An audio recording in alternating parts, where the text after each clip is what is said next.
Thank you, Deputy Speaker. Today I rise to support the Public Service Amendment 2023, a crucial piece of legislation that seeks to strengthen and safeguard the Australian public service.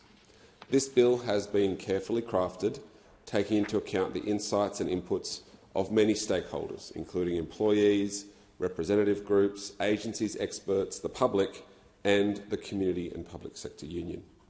It aims to reinvigorate the core purpose and values of the Australian Public Service, enhance its capability and expertise, and promote good governance, accountability and transparency. Historically, the APS has been a pillar of stability and service to the Australian people, providing critical support and assistance across various sectors. The APS has and always should be relied upon to give full, frank and fearless advice. Throughout its existence, the APS has played pivotal roles in shaping the nation and delivering vital services to our citizens. From the early days of the Federation to the present, public servants have been a key partner with government to deliver positive change and progress. One remarkable example of the APS's impact on Australia's development is seen in our nation's response to World War II. The APS played a critical role in mobilising resources, managing essential services and coordinating efforts to support the war effort. Public servants then worked tirelessly to ensure that the country's infrastructure and essential services were maintained even amongst the challenges of wartime. Their dedication and commitment to duty were instrumental in steering Australia through those dark days and laying the groundwork for post-war recovery and prosperity. In addition to national crises, public servants have been instrumental in advancing various sectors that underpin our growth and prosperity. For instance, the APS has significantly shaped policies and programs related to healthcare, education, social welfare and environmental conservation. Public servants have been crucial in implementing initiatives to improve public health, provide access to quality education, support vulnerable populations and protect Australia's unique biodiversity. Their expertise and dedication to the public interest have been essential in fostering a more inclusive and sustainable society. However, there have been instances where the role of the APS has been undermined and its integrity compromised by short-sighted policies. In 1993, there were 165,000 Commonwealth public servants. At the end of 2020, there were 148,000. While Australia's population grew by over 8 million in that time, the public sector was drastically reduced. Throughout the years, a significant decline in the capacity of the APS to offer independent advice to ministers has been witnessed. The decline of this is partly due to the deliberate attacks by successive Liberal national governments on the APS's ability to provide objective advice. Rather than relying on the expertise and knowledge of public servants, certain parties have chosen to outsource crucial work to an ever-expanding group of consultants and politically aligned think tanks. Consequently, an echo chamber was created, where ministers were fed information that aligns with their preconceived notions, while warnings of potential risks and consequences of their actions were overlooked. The inevitable outcome has been a series of disastrous consequences for our nation. And we need to look no further than the Morrison government's failed robo-debt scheme to see the evidence of the significant and severe consequences of the attacks on the APS. The Income Compliance Program, known as robo-debt, was introduced as a pilot program in early 2015. And despite mounting concerns about its legality and ethical implications, it continued to evolve and be prosecuted. Tragically, this unjust program burdened approximately 435,000 vulnerable Australians with an astronomical $1.8 billion of debt, of illegal debt. Exploiting discrepancies between Centrelink and the ATO income information, robo-debt left countless individuals and families reeling under the weight of unjust financial demands. The impact on those affected cannot be overstated, Deputy Speaker. They face financial hardships, emotional distress and a profound loss of trust in the very system and service that was meant to support them. The final report of the Robo-Debt Royal Commission delivered by Commissioner Holmes left no doubt about the disastrous and long-term effects of robo-debt on the Australian people and on the Australian public service. And the report pulled no punches, describing robo-debt as a shameful chapter and a massive failure in public administration. Throughout the 46-day duration of the Royal Commission, heart-wrenching public hearings provided a platform for more than 100 witnesses to share their harrowing accounts of being unfairly targeted by their own government. The testimonies depicted a sense of powerlessness, as these individuals had no means to fight back against the callous wrongs inflicted upon them by an unjust system administered by the former Liberal government and their gutted public service. The report findings served as a stark reminder of the need to rectify past mistakes and reinforce the integrity of the APS in service to the Australian people. That is what this bill is seeking to do, Deputy Speaker. The Robo-Debt Royal Commission laid bare the consequences of neglecting the principles that underpin the APS and emphasised the critical importance of safeguarding the integrity and purpose of our public service. The robo-debt scandal stands as a sobering testament to the profound impact of neglect and reduction in staffing within the Australian public service, and we should learn from the mistakes of the robo-debt scandal. This ill-fated program, riddled with errors and ethical shortcomings, directly undermine the capacity and expertise of the APS to function effectively. As public servants' numbers were reduced, their voices were also silenced, Deputy Speaker. The APS faced significant challenges in upholding its core purpose of serving the public interest and providing independent advice to ministers.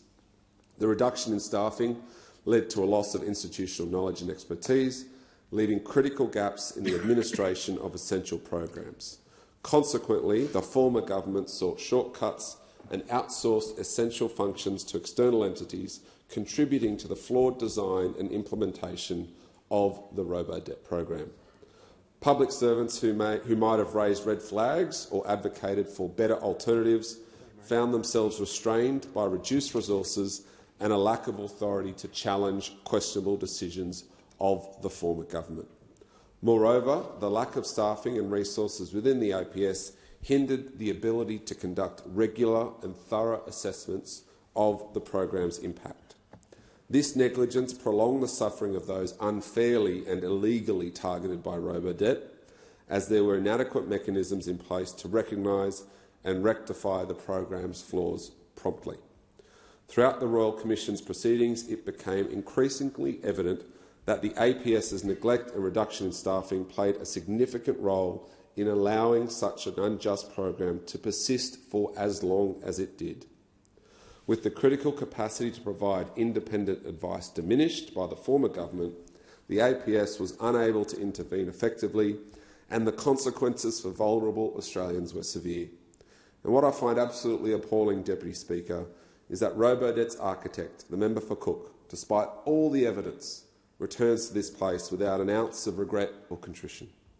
And despite the fact that Commissioner Holmes found that he allowed Cabinet to be misled over the legality of the program, we still have not had an apology from the member for Cook. Adverse findings against him made by the Commissioner have been sensationally rejected, yet he stays here in this place, all while defending his role in this shameful chapter in our public service history. Deputy Speaker, the robo-debt scandal serves as a stark reminder of the vital importance of nurturing and supporting the Australian public service. To ensure that the APS can fulfil its core purpose and values, investing in its capability and resourcing. The proposed Public Service Amendment Bill 2023 represents a critical step in rebuilding and reinforcing the APS's integrity and capacity. The proposed changes have been carefully designed to reinforce the core values of the APS, promote long-term stewardship and foster a culture of transparency and accountability. Importantly, the proposed amendments clarify and strengthen provisions in the Act to safeguard the APS from undue political influence and interference. Ministers will be prohibited from directing agency heads on individual APS staffing decisions, reaffirming the APS's apolitical nature. This measure is crucial in ensuring that public service remains impartial and focused on what they're there to do, delivering the best outcomes for our nation. To build the capacity and expertise of the APS, this bill mandates regular, independent and transparent capability reviews every 5 years for each Department of State, Services Australia and the Australian Taxation Office. These reviews will assess organisational strength and areas for development, with findings and action plans publicly released. By engaging in self-assessment, the APS will be able to continuously improve and adapt to meet the evolving needs of the Australian people. Additionally, this bill empowers the Secretary's Board to commission regular long-term insights reports that explore medium-term and long-term trends, risks and opportunities facing our nation. The APS can build trust in its expertise and credibility by gaining a deeper understanding of cross-cutting issues that matter to all Australians. In support of good governance, accountability and transparency, this bill requires agencies to publish their APS census results and an action plan to respond to them. This measure will foster an increased culture of transparency and will encourage continuous improvement within agencies, ensuring that the public service remains accountable to the people it serves. Moreover, the bill mandates that decision-making within agency be made at the lowest appropriate classification for those decisions. By avoiding unnecessary hierarchy and empowering APS employees, this measure ensures that decisions are made efficiently and effectively, contributing to a more agile and responsive public service. This bill is a commitment from this government to rebuild trust and confidence in our public service, ensuring that it stands as a beacon of integrity, dedication and service to the Australian people. By reinforcing the core values, enhancing capability and promoting accountability, this bill intends to re-establish a public service that is well equipped to face future challenges while remaining true to its fundamental purpose. The Robodebt incident was a stark reminder of the consequences of neglecting the principles that underpin the public service. It underscored the importance of maintaining the APS as an institution that serves the people with fairness, empathy and transparency. The proposed changes of this amendment represent a significant step towards rectifying past mistakes and building a stronger and more resilient public service. The APS, much like various facets of our life, has endured its share of challenges over the past decade. Through a storm, the Australian public servants have demonstrated resilience and determination. However, the toll of the last decade has been substantial, with many facing immense pressure and uncertainty about their job security.